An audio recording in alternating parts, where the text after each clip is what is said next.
With a call from the Coast Guard, the Cromer Lifeboat is launched.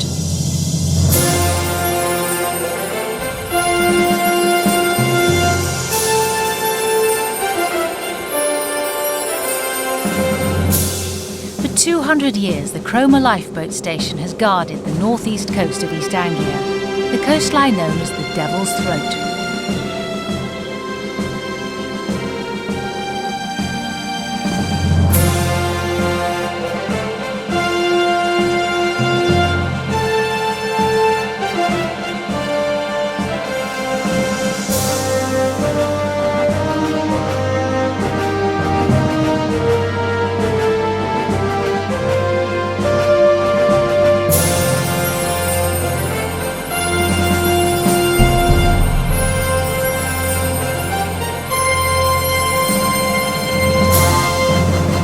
In 1804, there was no lifeboat station on the Norfolk coast.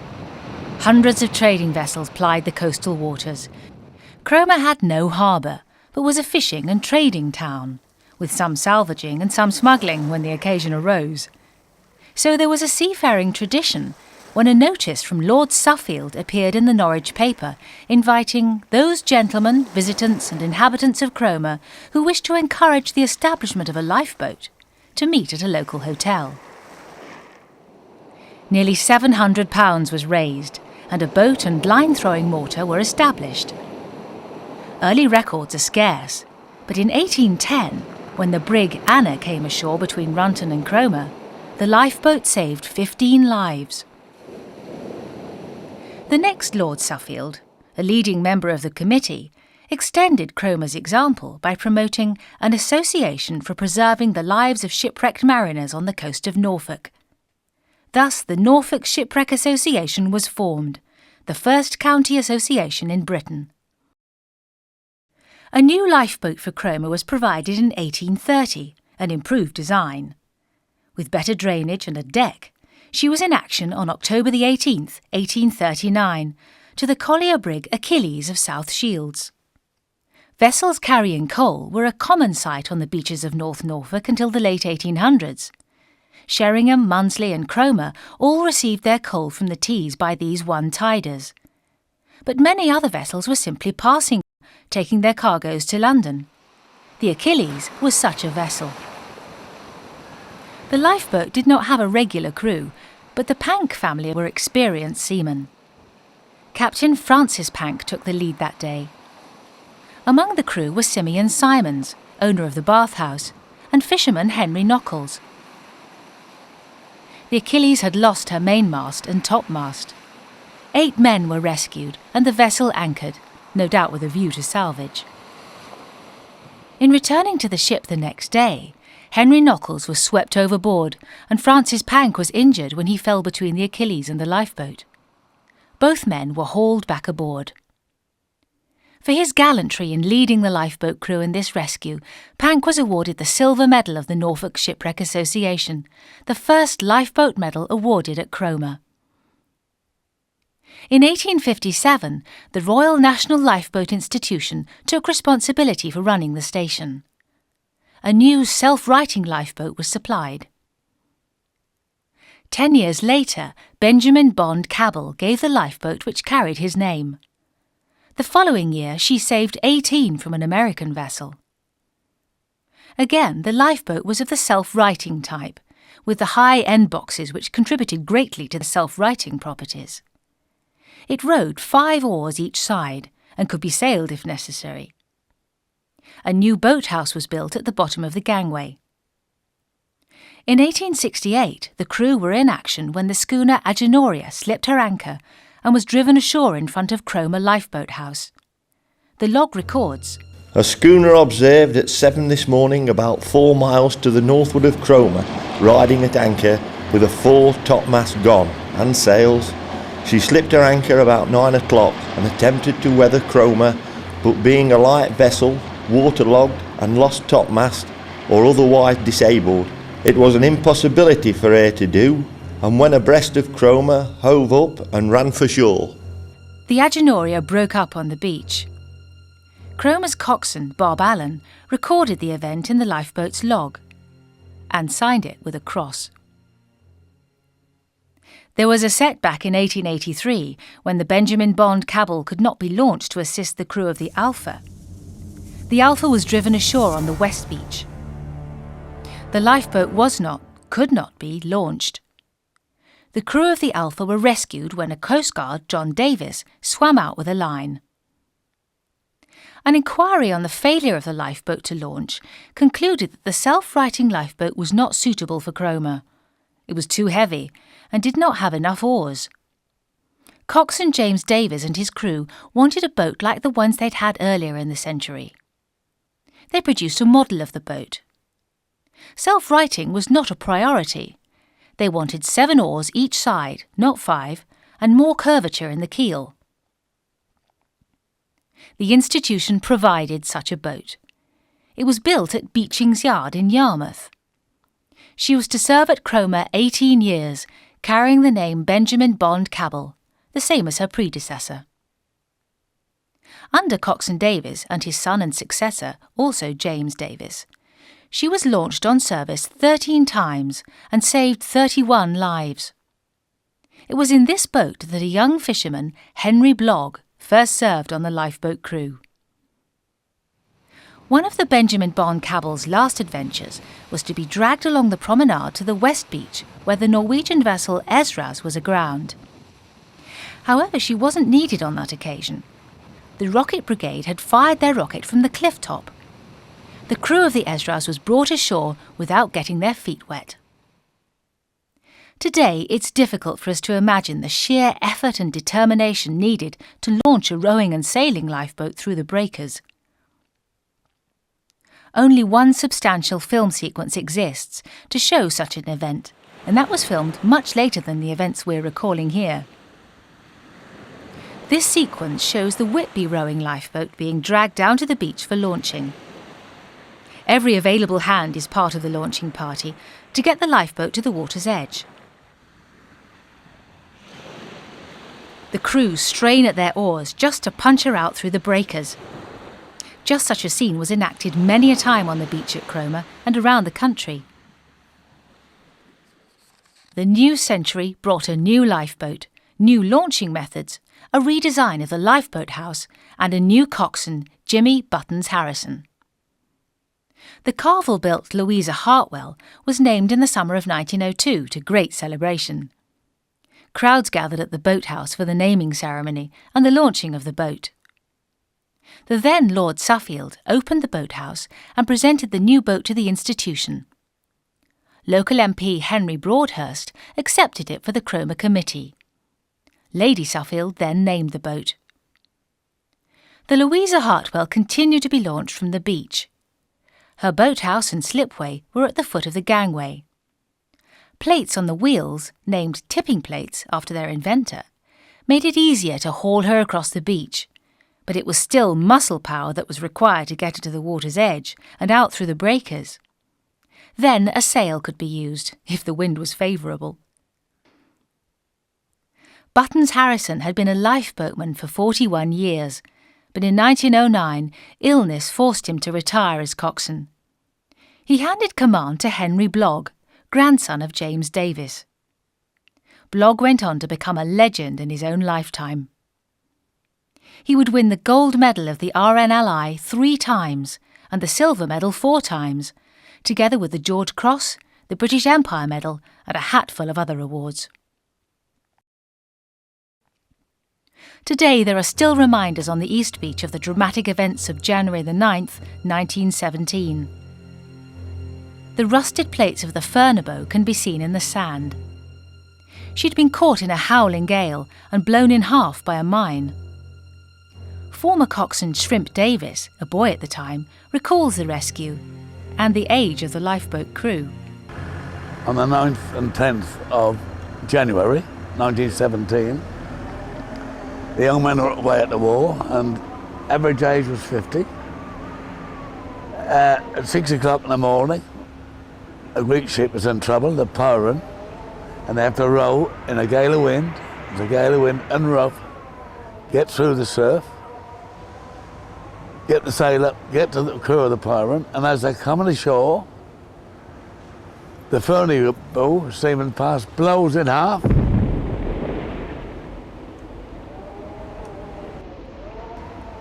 Now, they then have to, of course, get the crew of the Pyron out, manhandle the boat back onto the carriage, then pulled in the water again, and then try again, but they couldn't do it. The weather was worse than all the time.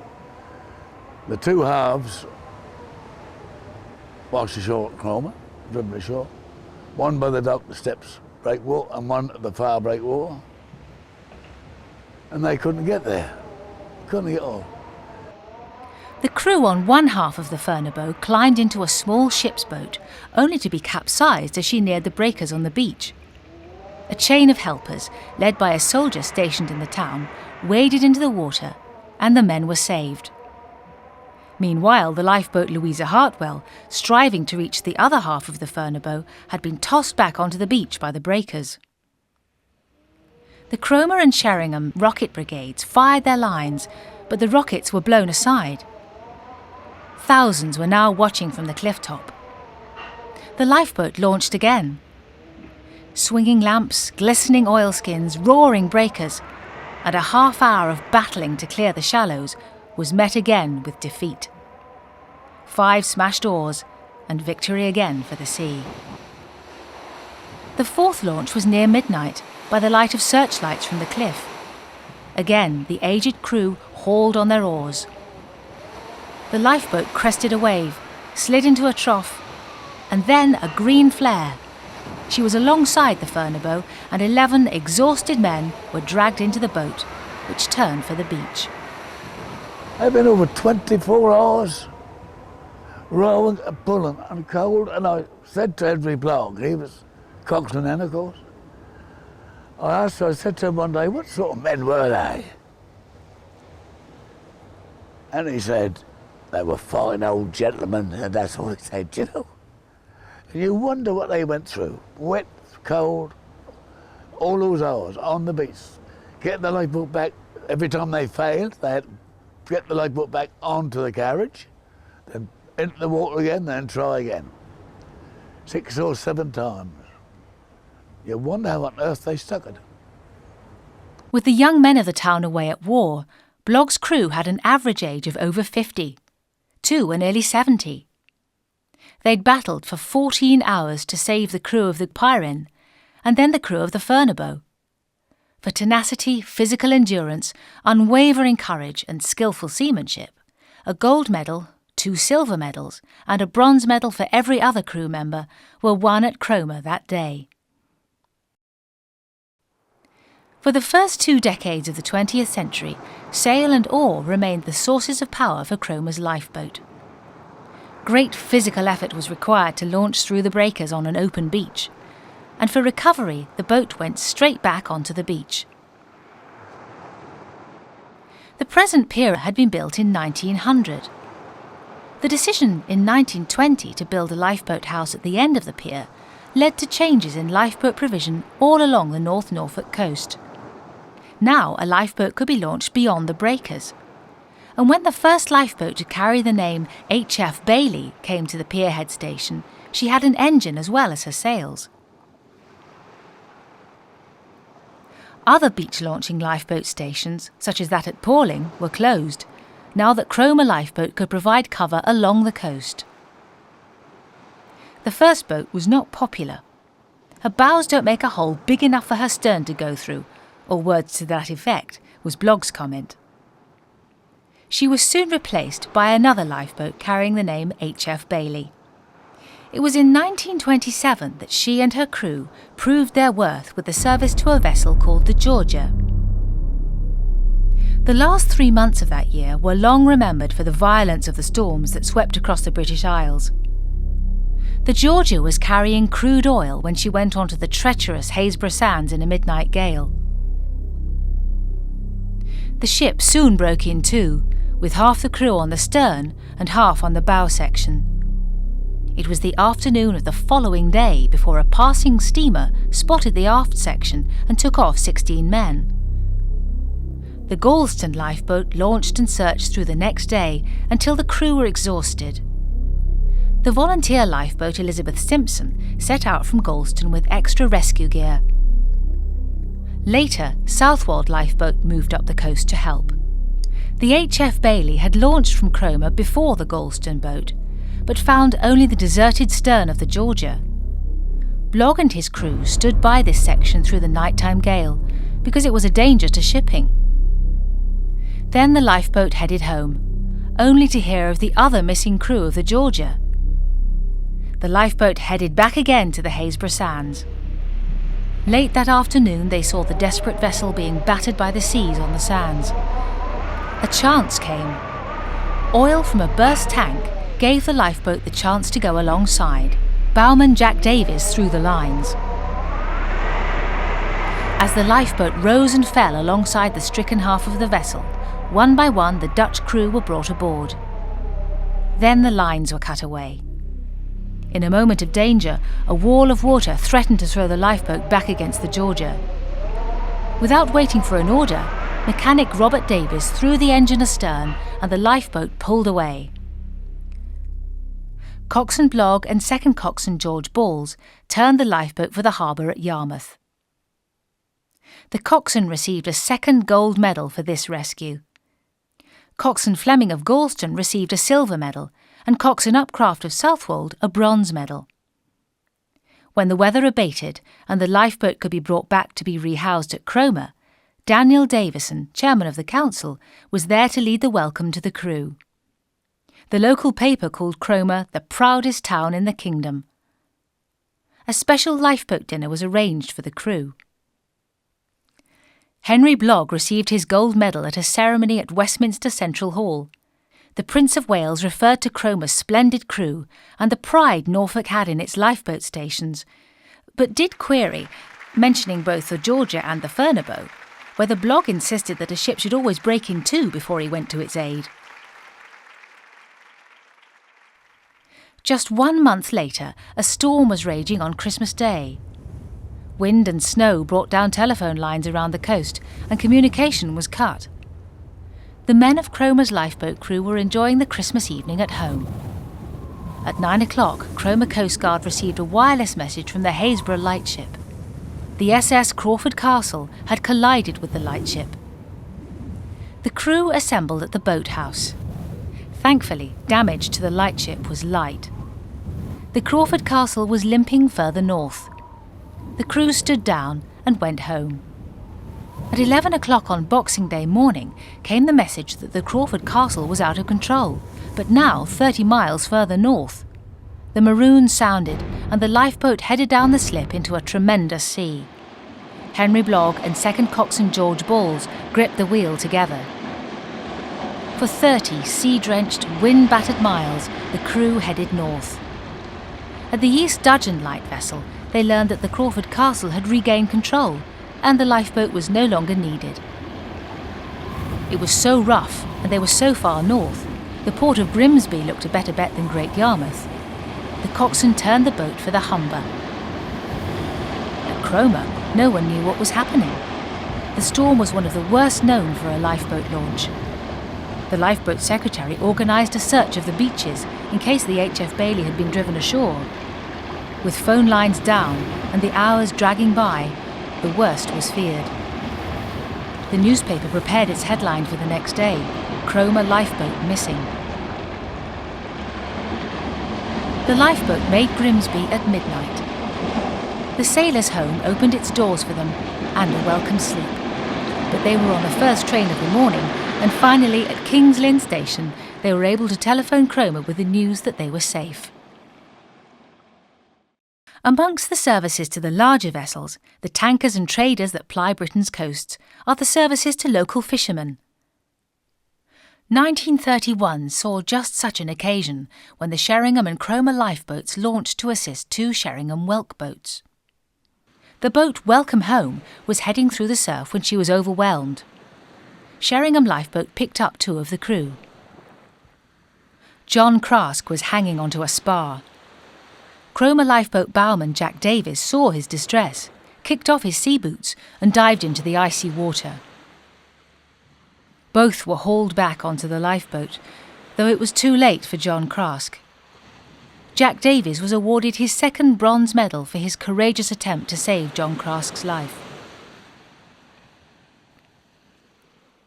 In October 1932, the Monte Nervoso left Buenos Aires loaded with grain. She headed up the English Channel and started up the east coast on her way to Hull. Off the Norfolk coast, she made a fatal error of navigation. In the early hours of October the 14th, she ran hard on the Haysborough Sands. In the morning, the Cromer Lifeboat and the tug Nordsee were alongside. The captain of the Monte Nervoso declined assistance for more than a day. The weather grew worse, the vessel began to break up, and tugs could no longer help.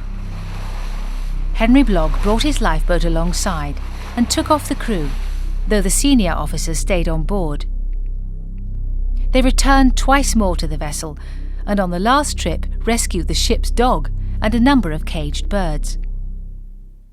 Henry Blogg was presented with the Lifeboat Institution's Silver Medal for the service, and was also given the ship's dog by the Monte Nervoso's captain. He named the dog Monty, and it became a faithful companion. Just 1 year later came a rescue that brought Blogg another silver medal. December the 13th, 1933. 7 East Coast lifeboats launched that day. A bitterly cold easterly gale was blowing. In the early hours, the H.F. Bailey launched from her pierhead station to a barge in trouble along the coast at Haysborough. Local photographer Philip Vickery faithfully recorded lifeboat stories whenever possible. As dawn broke, he saw the sailing barge Sepoy. It was a full gale, and I went onto the cliff, from Cliff Drive, where I was living then, and to my astonishment I saw a barge anchored under the cliff by the lighthouse, in line with the lighthouse. After that I got my cameras together and plates, and I went onto the cliff to have a look, and it wasn't long before her anchor parted and she started to drift. And so I went down to the beach as quickly as possible to get my position so I could take some photographs. And I went along the east beach and I looked up on the cliff, found a ravine in the cliff and climbed up to it and lay on my back in the ravine so that I could handle my camera up to my face and await eventualities. By that time the rocket brigade was there. The Alexandra lifeboat, number 2 boat, had been hauled along the beach and over the doctor's steps to promenade onto the east beach and was ready in place for launching. On the beach, retired lifeboat mechanic Bob Davis organised a crew for the rowing lifeboat Alexandra.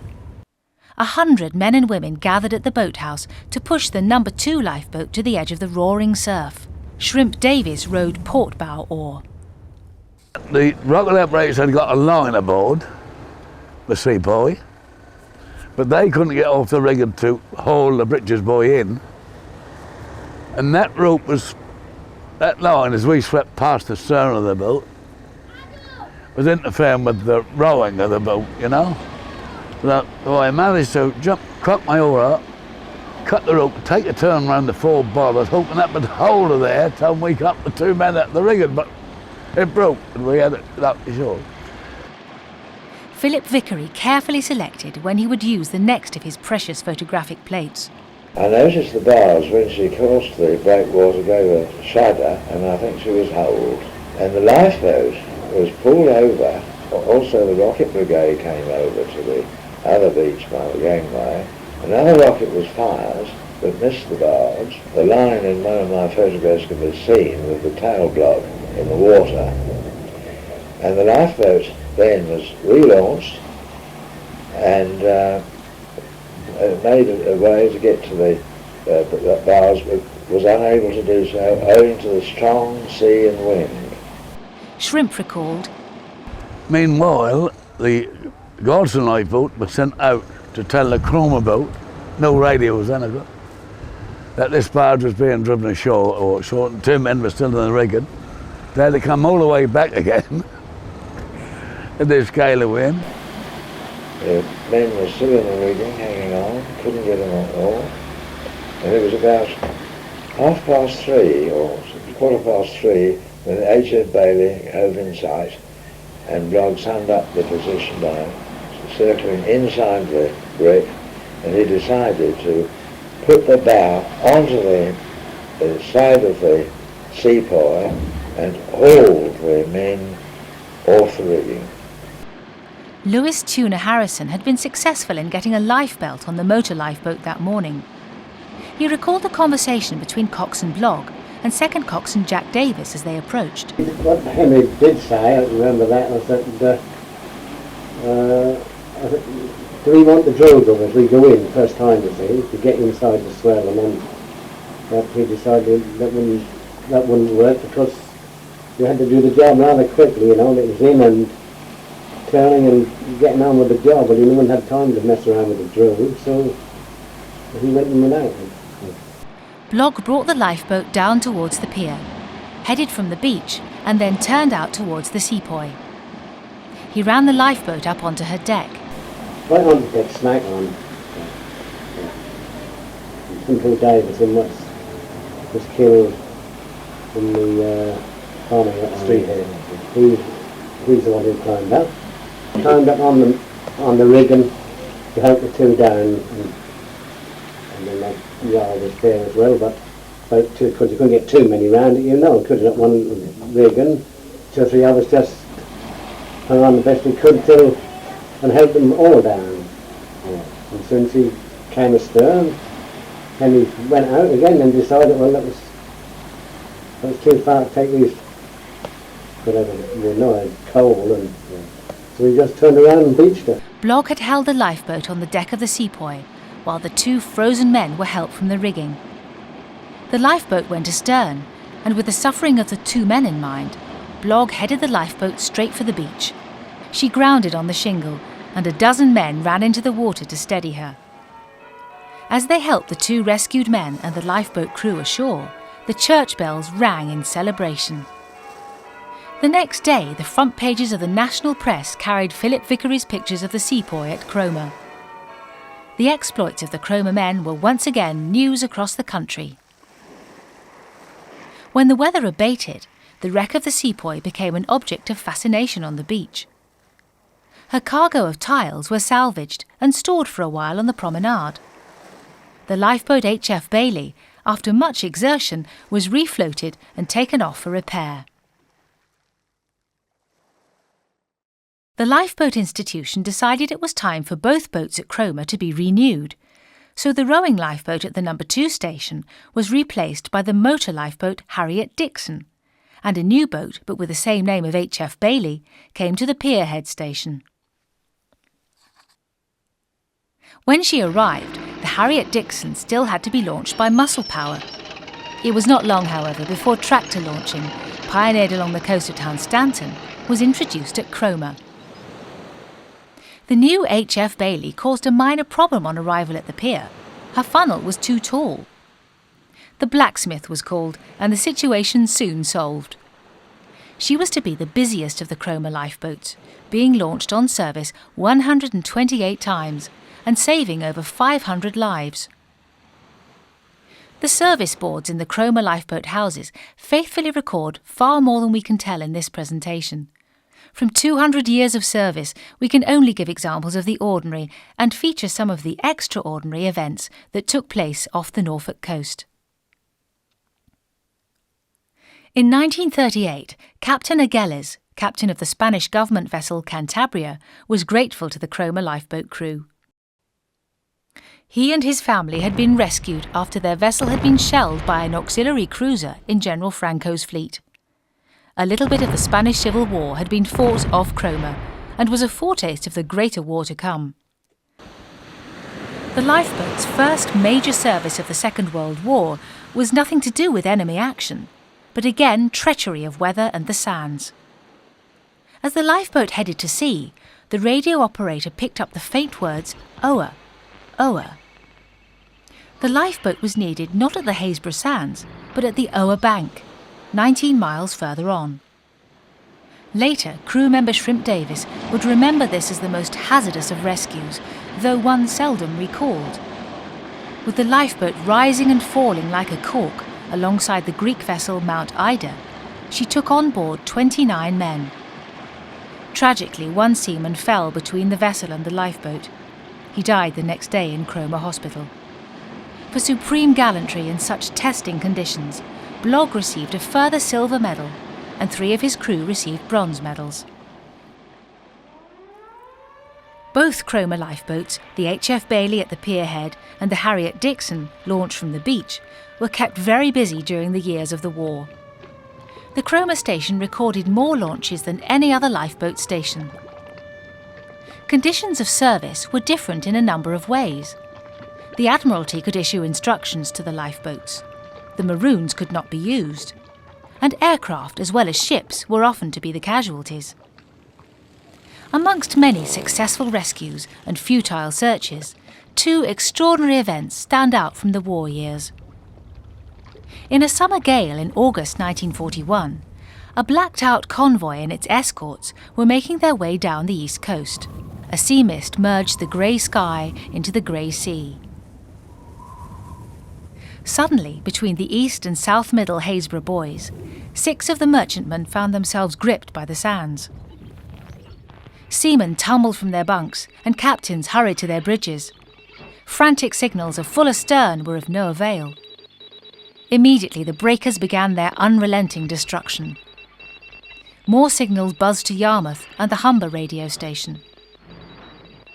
The Cromer lifeboat crews, for both boats were called, were not told of their mission until at sea.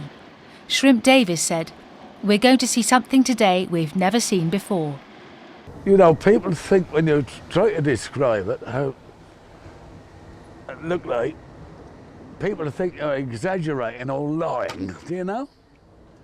Can you imagine going on the Haysborough Sands and seeing 6 ships all aground on the sandbank, some of them already knocked to pieces?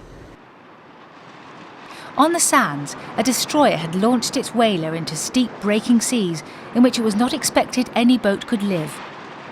It did live, and rescue had begun. But 12 seamen had perished before the first Cromer boat arrived. The first, somebody says, "Which one are we going to, Henry?" And our bloke said, "We take the first one we come to." So we go to that ship, but the captain of the ship waves us to a funnel. The only thing out of the water of this ship was the funnel and the 2 masts. We couldn't believe there was anybody on that thing. And on the boat deck round the funnel was 16 men all wrapped round the funnel. And we got them. Then went back for the first ship's crew and got them, put them aboard a destroyer. Blogg made straight for the Oxshott. Only her funnel, upper deck and masts were visible. Henry Blogg drove the lifeboat into the upper works of the Oxshott and held it there long enough to seize the men. By then, number 2 lifeboat, Harriet Dixon, had arrived with Leslie Harrison in charge. And then Henry dispatched her after the crew of the Tara, which was in a little smoother water, and the others. And then we got the crew of 2 more ships and put them aboard a destroyer. And the Godson lifeboat got the crew of the other one. But to try and describe what that looked like, you really can't describe what it looked like, you really can't. All knocked to pieces in a few hours. A terrible place, sandbanks were terrible places. Blogg and his crew ferried men from the Oxshott, the Galois, the Deerwood and the Betty Hindley to the destroyers with the convoy. Jack Davies transferred to the Harriet Dixon, and he and Leslie Harrison took the lifeboat for 8 men on the Tara. The Galston lifeboat Louise Stevens saved 23 from the Scottish steamer Aberhill. Henry Blogg received his 3rd gold medal for that day's work, with Jack Davies of Cromer and Coxswain Johnson of Galston receiving silver medals. The flag officer at Great Yarmouth signalled, "I have been instructed by the Commander-in-Chief, Knorr, to convey his sincere congratulations and admiration for the superb seamanship displayed." Later that year, the English trader, an armed merchantman with general cargo, was making her way up the east coast of England. Bill Redman was a naval rating. He joined the English trader 3 days earlier. We'd lost convoy were had a bit of engine trouble. Now, I don't know if Jerry Bomber was about because looking at the convoy, but he must have spotted something, because it was pitch black, and I think he was looking for us. We were sitting duck really. Anyway, we were manning our guns, 12-pounder. We were manning that, and we never fired anything because he's looking. He knew there was someone about. But anyway, eventually he dropped a bomb just astern of him, and that, I think it damaged the prop or something, because we just drifted then onto the sands. The English trader had gone onto the sands of Hammond Knoll in the early hours of an October morning. At daybreak, with the wind gradually gathering force, the captain radioed for help. Waves swept the decks. An engineer had already died in the grounding, and now more men were swept overboard. So we finished up in the chart room, all 40 odd of us. We lost the cook over the side. I ran my oppo trying to pick him up. He was clinging to a rope. But by that time the blooming waves were coming over the side, that was blooming, and we couldn't pull him up. He was too heavy for us. And there was 2 other seamen went over the side. But then after the poor old cook went, we finished, we went back in the chart room. And I suppose we were sitting there, and there was this straw line just off, but he couldn't get near us because of the sandbag, I suppose. Anyway, eventually the lifeboat came up. Henry Blogg was at the wheel of the lifeboat, and Shrimp Davies was one of the crew. He recalls Blogg's words. We approached this vessel very rough. You know. He says, I don't think we can do it. But what we ought to do is wait 2 or 3 hours till the water gets slacker, the tide gets slacker.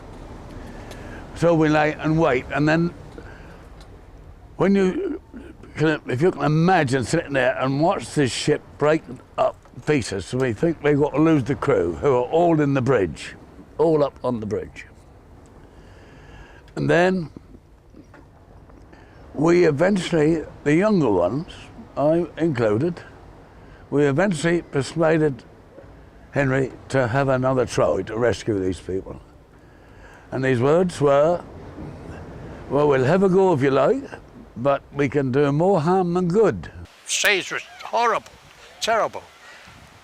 Anyway, a couple of hours he must have been trying, and eventually it turned over the lifeboat, righted itself. It shot 3 or 4 of them into the water. And we couldn't see what harm we could do. We had a good lifeboat, we had a good crew, and we knew we had a good captain, of course. And as we were approaching the ship, a massive sea threw up on the port side and almost turned her over, and 6 of us were washed overboard. Henry Blogg told the story himself. We had to go in broadside onto the seas, and a huge wall of water suddenly rose up on our port side.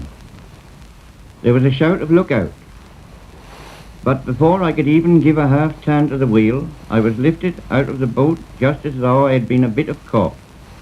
I was knocked about by the breaking seas, but my lifebelt kept me afloat. And when I was able to open my eyes, I was very much surprised to see the lifeboat right way up. How she righted herself I shall never understand. It must indeed have been the hand of Providence. One of the crew had seized the wheel, and we were all picked up, but it took nearly half an hour. 5 men had been thrown clear of the boat, and 1 had hung on to the rails. He climbed back to join the other 2 who'd hung on. Shrimp Davies was in the water. My brother Bob managed to hang on to the chains, so when the boat fell upright he climbed aboard and then helped to rescue the others. They got Henry and Jack first, then me, and then Kelly, and then Walter Allen, but Walter had died or was dying of a heart attack. He was still alive when we got him aboard the lifeboat, but he died in the lifeboat. Not through drowning, but because his old heart was bad. So we then had to leave the ship and take him, well, he was still alive then, to get him to hospital. But he had already died before we got there. Walter Allen was the first crew member ever lost whilst on service on the Cromer Lifeboat. Well, Allen was a good man. He's a member of the St John's Ambulance, pretty well all his life, and a member of the lifeboat crew. And, but the doctors afterward, he found out that his heart was bad, but he wouldn't let anybody know because he didn't. You see about running for a life, well, he didn't have to run for one because he was signalman, his belt was there. But he wouldn't tell anybody. Now and again he had a little bit of heart trouble because he wanted to keep going in the lifeboat, do you understand me? The lifeboat turned away from the English trader to take signalman Allen to Great Yarmouth. Later that day, the Galston lifeboat made several valiant attempts to reach the English trader, but she too was beaten back. On board the English trader, Bill Redman and 43 other crewmen waited. We were waiting, perseveringly we were waiting to die. I mean, that's all, because once the lifeboat went, we said, well, that's our lot. There's nothing we can do now, just sit here. Because the chart room was the only thing that was above the water. Yeah. And that wasn't above the water because it was washing out. We were sitting on the table. But they did survive the night. At 4 the next morning, the Cromer lifeboat, with one replacement crewman on board, left Yarmouth Harbour. The weather had moderated, and the lifeboat approached the English trader on quieter seas. It calmed. Oh, lovely and calm. Well, a lot calmer than it was. Yeah. And he came alongside, and we all jumped on board and the lifeboat, and away we went. And when we got to Yarmouth, we went to Yarmouth, didn't we? That's right. Yarmouth, and the naval, we were naval rating, see, and they whisked us away, so we never saw any of the crew. The men of the English trader were soon back at sea. There was a water fight and many more convoys to cross the Atlantic. The Cromer men took their lifeboat back to Cromer Pier as soon as the weather allowed rehousing and resumed their watch over the coastline for another 4 years of war. The station's service boards faithfully record the many launches of the war years. 9th October 1939. Steamship Mount Ida, repairs, Greece, saved 29. 1st of December 1939, tanker Ralph of Moss, Norway, landed 42. 8th of December 1939, steamship Career of Gould, saved 7. 12th of December 1939, SS Corbrook of London, stood by vessel. 21st of December. At the end of the war, Henry Blogg was nearly 70 years old, way beyond the age a coxswain would normally stand down. With second coxswain Jack Davies at his side, he had led his crew to ships and aircraft in distress, on lengthy searches with no outcome, to fires on tankers and to salvage valuable vessels. Now it was time for a new coxswain and a new lifeboat. His nephews, Henry and Jimmy Davies, were ready to take over as coxswains for the two boats, with Lewis Tuna Harrison as second coxswain for both. The new Pier Station lifeboat was the Millie Walton, the latest class of Watson lifeboat. She was soon renamed the Henry Blogg, in honour of a lifetime of service, courage and achievement. It was a memorable day on Cromer's West Promenade as thousands gathered to hear tributes to Blogg and to hear his one brief public speech.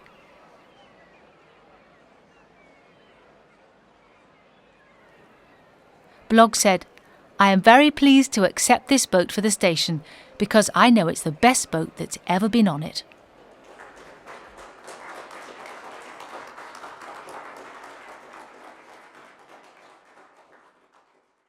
Sir John Cunningham then officially named the lifeboat, and she slid down the slipway to the applause of the crowd. In 1948, Blogg made his last lifeboat journey as a crew member. Later that year came coxswain Henry Shrimp Davis's first major test, to the French collier Francois Tixier. Captain Olivier was taking his vessel from Goul to Rouen when its cargo of coal shifted in a rough gale. The crew were rescued by Breech's Buoy between the stricken vessel and the lifeboat. Shrimp Davis received the highest French award for rescue at sea for this service. A new generation, still drawn from Cromer's fishing community, took the lifeboat to sea on many occasions through the 1950s. With Shrimp Davis at the helm, she carried out numerous services, but it was to be a relatively quiet decade after the dramas of the wartime years.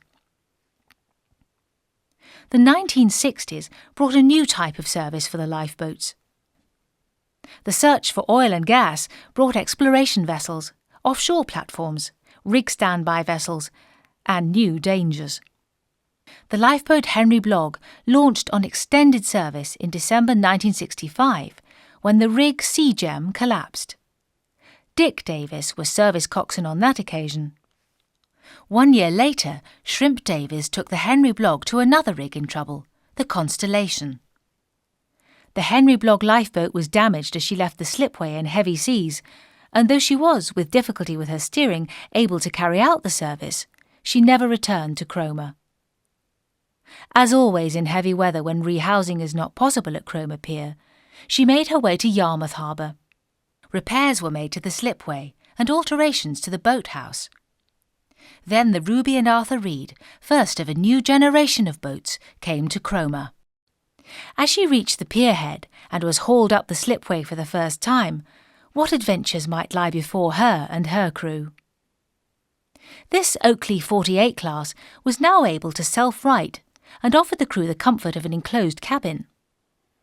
When first stationed at Cromer, she had grey upperworks, but soon the Lifeboat Institution realised the benefit of day-glow orange, and she received a new coat of paint as one of her refits. Ironically, it was a reserve boat, the Good Hope, with an open cabin, which was on station when the trawler Boston Jaguar called for help 37 miles off Cromer. Shrimp Davis was at the helm. That was pretty rough on night too. There'd been an explosion aboard of them, and one man had been killed and the other one badly injured. And Richard was a first aider then, and he jumped aboard with Dr. Barclay and attended the fellas. I can remember that as a rough old night, dark, and well, that's always worse in the dark. You can't see what's coming at you. That was a lifeboat called the Good Hope. She had an after cockpit like this, and the coxswain stayed in there. This is all open, and being I was a first aider, Shrimp said, "Well, you better go aboard with the doctor. You're a first aider." That was one of the nights I thought I wish I'd have been a first aider, and I was ready. And Shrimp went in again for the second time. Bit of a difficult manoeuvre, then, like the boats nowadays. They're a bit slower, and as soon as I seen my chance, I'd gone, and I turned round to get the doctor. And I'm sure the crew threw him, because when I turned round, he was with me. Dr. Paul Barclay, both lifeboat medical officer and honorary secretary to the station, was awarded the Bronze Medal of the institution for his service that night. The rendezvous was at the light vessel, which was 30 miles north-northwest of Cromer. I can remember the height of the seas, and I can remember standing aft as I was, more or less behind Shrimp, and noticing how sort of solid and reliable his back seemed to me as he stood there sort of grasping the wheel and keeping her on course. We got to the Boston Jaguar, and there was a little bit of how we would put me aboard, which was conducted by putting the lifeboat under the lee of the Boston Jaguar. I clambered aboard. I was a bit, I suppose it was a bit dodgy. We went into this boat where the report was that 2 men had been injured down in the depths of the in the ballast of the boat. A fire extinguishing appliance had fallen and exploded, and shattered and damaged or injured both men. It was a rough old night, but Dr. Barkley got a bronze medal, and being not a seaman at all, I think he should have had a silver medal. Back at the No. 2 station on the beach, change had been underway. In 1964, a new beach boat, the William Henry and Mary King, had been put on station under coxswain Tuna Harrison. After 4 years' service, she was reassigned to Bridlington and an inshore lifeboat stationed at Cromer. Initially, this was not a popular decision, though the pattern of services made it a logical one. There was both scepticism and interest as a small team assembled on the beach to try out the inshore lifeboat for the first time. There was need for a lifeboat which could help inshore craft, dayboat sailors and swimmers. The fast, inflatable inshore lifeboat was designed to meet just such a need. Stationed for a while at the boathouse on the West Promenade, it was later moved back to a new boathouse on the East Promenade. In 1981, Clive Raymond was at the helm of the inshore lifeboat when she went to the aid of the crab boat George William, swamped off East Runton. We'd been to sea that morning, and the weather seemed to be getting slightly worse as the day went on. The ILB Igloo was on the West Beach, and that's where we launched from. The D-class lifeboat wasn't made to be comfortable, and you're on your knees and all the time, and you're hanging on. And we went over the shoal ground. The bow of the boat came up out of the water, and a lot of ropes and crabs and what have you were floating around in boxes and that, and we went round that lot. I sort of actually got in between the two casualties in the water, so we got one of them up on the port side, and then I was holding the guy on the starboard side, and then when they got hit, the first one in, they come and give me a hand, and we got the other one in. The engine had stopped, so I restarted the engine, and we went out through the broken swell again. Clive Raymond was awarded the institution's bronze medal for this service. The Lifeboat Institution has made few changes to the design and functionality of the inshore lifeboat fleet over the years.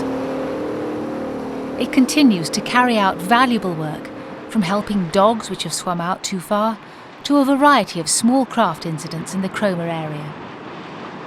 The current boat at Cromer, Seahorse 3, came to the town in 2002. Funded by a group of lifeboat supporters in Surrey, she will be the Cromer ILB for a number of years ahead. The Ruby and Arthur Reed served at the Pier Head Station until 1984. Richard Davies had taken over as coxswain from his uncle Shrimp Davies in 1976. During that period, the Lifeboat Institution has been undertaking a programme of development for faster lifeboats. The old-style boats had been excellent sea boats, but were usually limited to a maximum speed of about 9 knots. When the new boat, the Ruby and Arthur Reed 2, arrived on station, she was capable of 19 knots. It remained necessary to protect her propellers with twin bilge keels, but her semi-planing hull and twin Detroit diesel engines took her into the next generation. She was soon in action when, in 1986, the tiny Dutch fishing vessel Jan van Toen struck the mighty Greek tanker Orleans on her starboard side. Oil began to spill from the larger vessel, and a fire started on board. The smaller vessel was hardly damaged. The Cromer Lifeboat stood by in conditions varying from gale force 8 to hurricane force 12. In 1993, the yacht Happy Bear was in trouble in 55-knot winds. The lifeboat was buried in waves as it left its slipway and fought its way to find the Happy Bear. Second coxswain Billy Davis leapt from the lifeboat onto the yacht to help establish a tow, and she was taken to Yarmouth Harbour. Coxswain Richard Davis was awarded the Bronze Medal of the Lifeboat Institution for this service. Helicopters now play a vital part in the rescue of lives at sea, and since the 1960s, the Cromer Lifeboats have exercised with and carried out services with 22 Squadron and 202 Squadron of the Royal Air Force. Whirlwind, Wessex and Sea King helicopters have taken part over the years. Today, the Sea King Squadron is based at Wattisham in Suffolk, but the lifeboat and aircraft crews still value the opportunity to exercise together whenever possible. Sometimes it's a helicopter that's the casualty. A Wessex crash in 1981 led to several hours of searching, and the crash of a civilian rig support helicopter in July of 2002 led to Cromer Lifeboat participating, along with several rig standby boats, in the search for the crew and passengers. It was to be a heavy-hearted crew who arrived back at the pier the next morning, knowing that they'd not been able to be part of a positive outcome. In 1993, the crew were separated from their boathouse when a service barge crashed through Cromer Pier. The crew had a few weeks of crossing a somewhat precarious bridge to get to the lifeboat house. At the end of the century, Cromer reverted to a beach boat, the Her Majesty the Queen, while the boathouse at the end of the pier was completely rebuilt. The old lifeboat house on the pier was cut in two and taken away by barge. New piles were hammered into the seabed, and a new boathouse gradually took shape at the end of the pier. The pier lifeboat house is now ready for the next generation of fast slipway boats to be delivered to stations in 2005.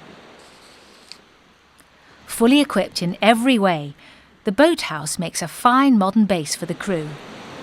Generous local donors have even helped give it some stained glass windows to help recall some of the events and boats of the Cromer station. A fine bust of Coxswain Blogg keeps a watchful eye on proceedings.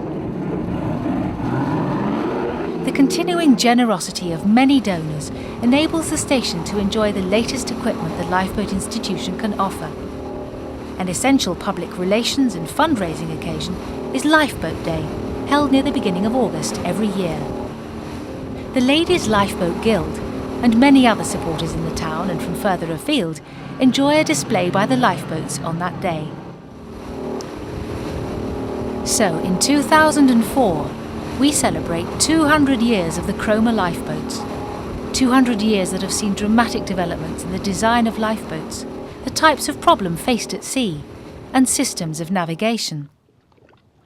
Today it may be a swimmer or a container ship, a historic sailing vessel, or a modern speedboat that needs the assistance of the lifeboat.